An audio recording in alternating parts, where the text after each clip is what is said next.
In this worksheet called Date Grouping, we see a pivot table with the date field in the row labels area, and this is not a very compact pivot table.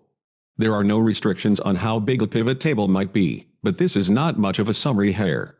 We're seeing the breakout day by day over a 2-year period on any day where there was any sale. Let's compact this. If we have date entries and all of our date entries are valid, we can simply right-click on one of these date entries and choose Group. Excel recognizes the data as date-typed data. It suggests possible months. Let's go with that and see what happens. Click OK. And immediately, we're seeing a summary by months.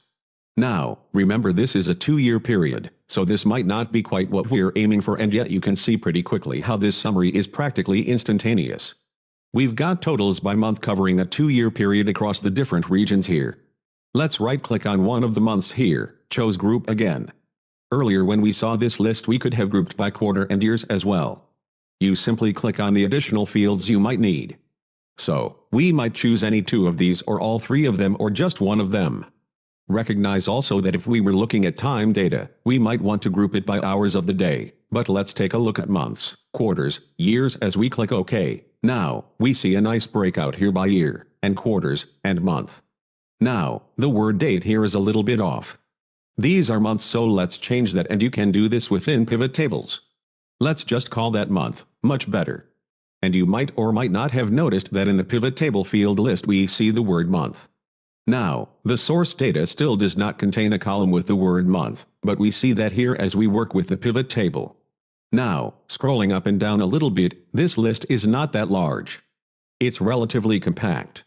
It goes down to row 29 here, but as we look at this list here and click back within the pivot table and see our pivot table field list, recognize that in the row labels area, we've got years, quarters and month. Now, what might we do here if we want our list to be a bit more compact? Maybe we're going to try looking at this just by years and quarters. So, let's take month, and to keep it handy and nearby, let's put it in the filters area and now look at our pivot table. We see totals by years and quarters. Now, let's try something that you might not instinctively try. Flip the order of years and quarters within the row labels area. So, I'm going to drag years downward. Watch the display now. That's probably not as common as the previous view, but it does allow us to show, for example, our 2 quarter ones next to each other for 2010 and 2011. Here we see our 2 quarter twos and so on. So, that kind of a grouping, not exactly obvious at first, also emerges from this capability. Let's put it back again. Let's bring in month, take out quarters for the moment. Now, we're seeing years and month, and here too might we flip the order of years and month? It doesn't seem like the most obvious thing to do. Here we're seeing our 2 Januaries next to one another. Now, when you manipulate date at different times, sometimes you will see subtotals, sometimes not. If you don't want to see them, on the Design tab in the ribbon, Subtotals, do not show subtotals. If the view that you have here is by way of the Design tab, Report Layout if you choose Outline or Tabular, sometimes the capabilities of these two are a little bit different. Let's go to Tabular Form.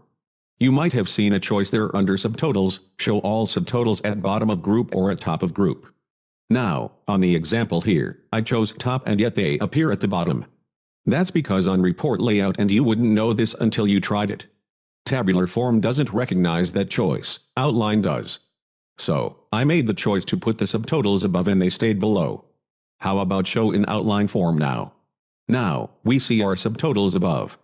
In other words, here are the totals for 2 Januaries. So, that's a bit of a change that you might not pick up on at first. If we don't want to see them again, let's just jump back to Subtotals, Do Not Show Subtotals.